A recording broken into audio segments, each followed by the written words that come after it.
puisqu'en fait il n'y a qu'un titre et c'est moi qui m'en charge parce que j'ai eu des très très gros problèmes de mais en fait j'ai pas eu le temps et l'émission c'est dans quelques heures. Voilà, du coup j'ai Undead Unlock que en vrai j'avais pas le temps de lire non plus mais j'ai réussi à lire attention, le chapitre 1 mais qui fait un tiers du bouquin. Il fait un tiers du bouquin.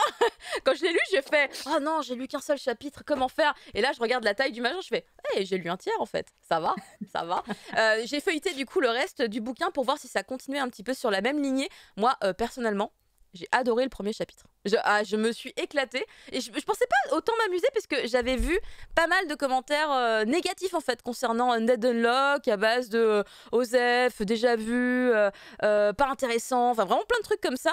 Et je me disais oh là là, ça se trouve moi non plus je vais pas accrocher et tout. Et en fait finalement j'ai trouvé que la combinaison de ces deux personnages était plutôt rigolote et peut-être que c'est parce que ça se tripote un peu aussi que ça m'a plu, je sais pas. Ah bon? Peut-être que ça a vraiment marché. L'histoire de Undead Unlock, c'est quoi? C'est... Alors, je trouve déjà le point de départ très rigolo sur cette histoire-là. On a cette jeune fille qui s'appelle Foucault, qui porte un petit bonnet rouge d'ailleurs. Attends, j'ai le bonnet rouge. Voilà, j'ai le bonnet rouge de Foucault, qui est ici. Voilà, ça...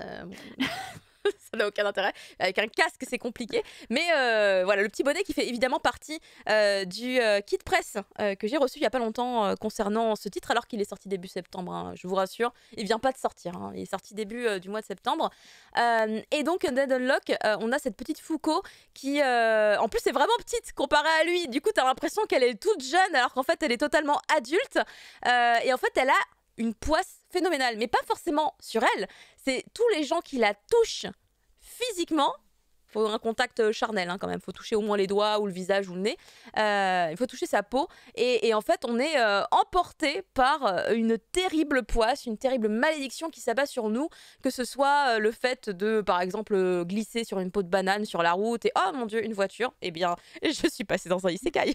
Enfin voilà, c'est complètement fou en termes de réalité, hein. On ne peut pas vivre ça dans la réalité je pense, mais donc c'est très rigolo parce que elle va tout de suite mettre ça en application dans le début de l'histoire avec ce personnage un peu étrange qui est un petit peu tout le temps à poil puisque comme il arrête pas de ressusciter, bah, ses vêtements eux ne ressuscitent pas et là j'ai fait ah ils ont mis un truc logique alors que depuis tout à l'heure il y a des trucs impossibles mais ça c'est logique effectivement. Ça permet de dessiner des torses.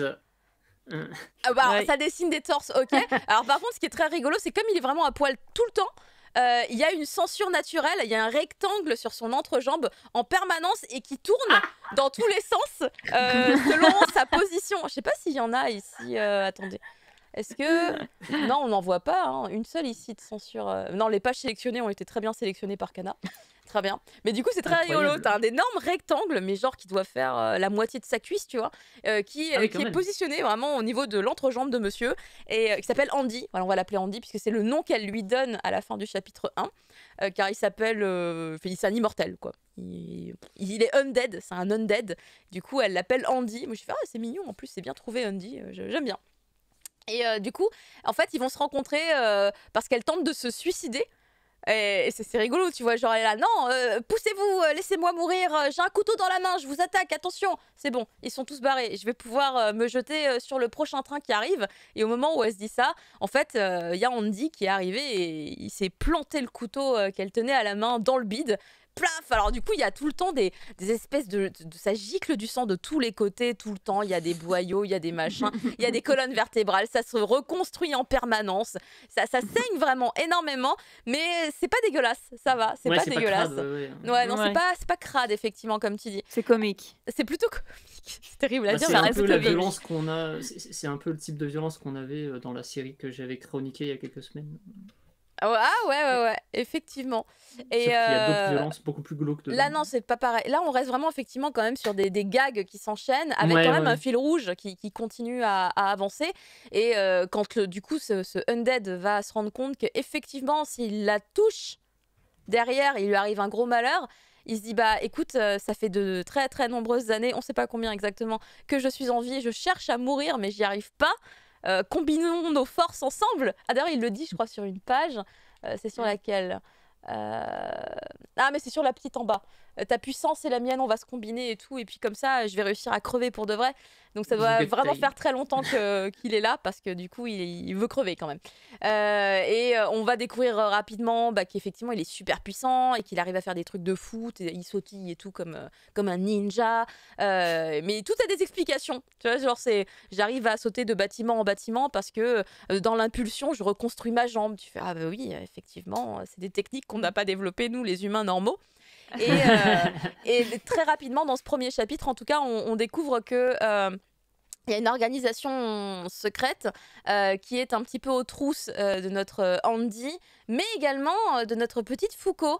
Ils sont intrigués, ils lui donnent même un nom. Elle serait une Uma, ou j'ai oublié, il y a 2 termes, il y a Uma et un autre terme. Et là, on se dit, ah, donc il y a pas que... La meuf, elle a trop la poisse qu'elle donne aux gens, et lui, il est juste immortel. Il y a vraiment tout un bail derrière qui se dessine. Et pour l'instant, j'ai trouvé ça très rigolo, parce qu'ils ont bien fait la fête aux vilains sur le premier chapitre.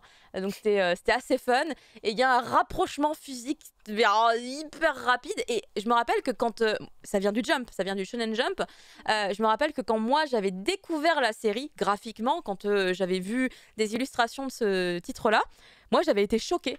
Mais tout de suite, parce que parmi les illustrations de communication de la série, il y en avait une qui correspond d'ailleurs exactement à une case de ce chapitre 1, où Andy, en fait, il s'accroche à Fuko pour tester du coup... alors attends, si je m'accroche à toi, comment ça se passe?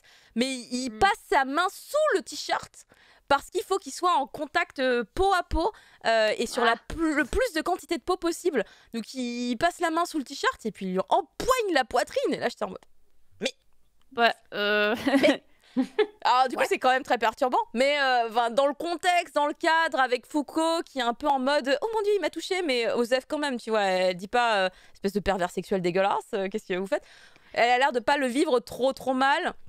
Et en fait on est sur un contexte très expérimental, puisque l'idée c'est combien de poisses on peut avoir selon la quantité de peau qu'on touche de l'héroïne et selon la durée également. Donc en fait, il fait plein de tests à base de il lui touche le bras, après c'est un peu plus, et puis il reste plus longtemps, il reste 30 secondes. Enfin, il fait des tests comme ça sur la petite Fuko. Et du coup, voilà, il y a des raisons d'avoir du contact charnel. Ça va même, voilà, il y a de la logique. Il y a même des suggestions à base de putain, et si on couche ensemble, il se passe quoi? la Terre explose. Et bon, ça c'est, je sais pas si ça se fera vraiment. On est quand même dans un titre du Jump, mais j'avoue que là, sur ce début, j'ai trouvé ça vraiment très rigolo, et je suis triste de ne pas avoir eu le temps d'aller plus loin pour vous en parler sur tout le tome 1. Surtout que, bon, je me suis spoilé un peu le volume pour voir jusqu'où ça allait à la fin du tome 1.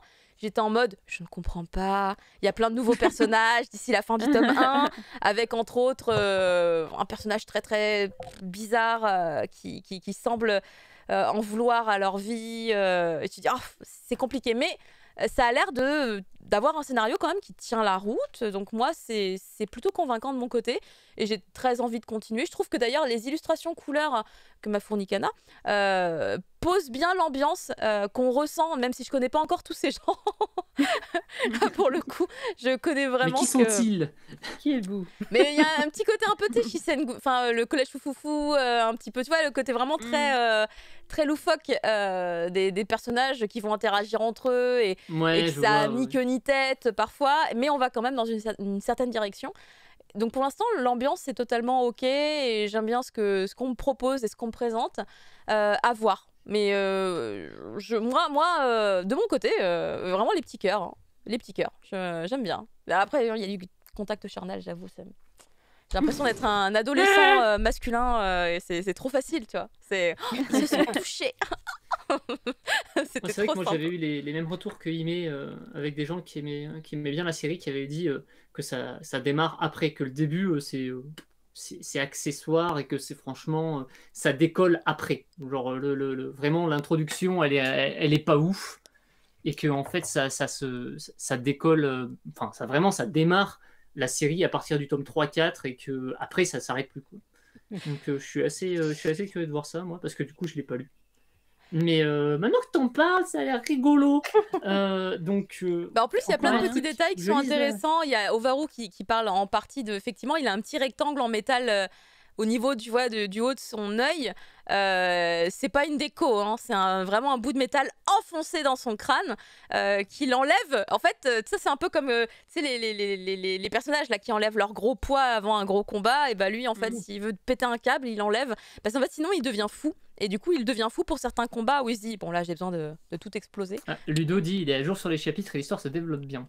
Ah. Vas-y, spoil-le-nous. Non, c'est pas vrai. Déjà, en fait, je suis un peu triste de m'être spoilé le reste du bouquin parce qu'il fallait quand même que je vois un peu où ça allait. Parce que, bah, en fait, je trouve ça super agréable à découvrir et vraiment le duo, propre, hein. Le duo marche hyper bien. Ils sont super drôles tous les deux. Ils me font bien rire. Ils se balancent des petites piques et tout.